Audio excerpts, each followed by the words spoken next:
Shivaji park परिसरामध्ये मीनाताई ठाकरे यांच्या पुतळ्याला लाल रंग लावण्याचं काम काही अज्ञातांकडनं करण्यात आलं आणि त्यामुळे शिवसैनिकांच्या भावना दुखावल्या गेल्या।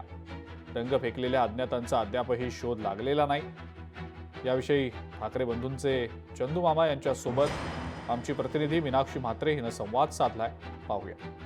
माझ्यासोबत ठाकरे बंधूंचे मामा आहेत, अर्थातच चंदू मामा आहेत। चंदू मामा, खरं तर आज सकाळी एक घटना घडली।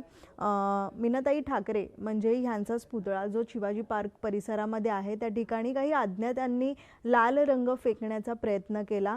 या सगळ्या घटनेनंतर काय तुमची भावना आहे, काय प्रतिक्रिया द्याल? नाही, माझी प्रतिक्रिया म्हणजे ही घटना भयंकर मला क्लेशदायक आहे।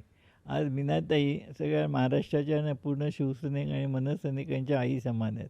मला पण ती एक दुसरी आई समानच होती आणि आज प्रबोधन ठाकरेंची पुण्यतिथी आहे।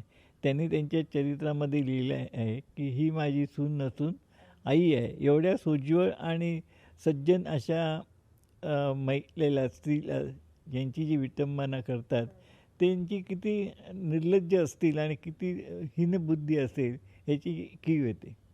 नाही, हा पोलीस यंत्रणेच्या चौकशीचा भाग आहे।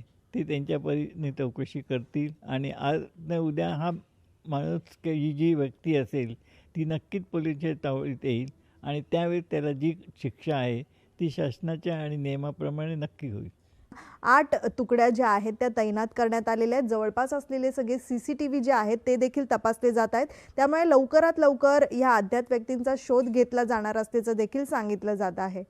व्हिडिओ जर्नलिस्ट लालचंदसह मीनाक्षी म्हात्रे, लोकशाही मराठी, मुंबई। लोकशाही मराठी, ऐका, पहा, जागरूक रहा।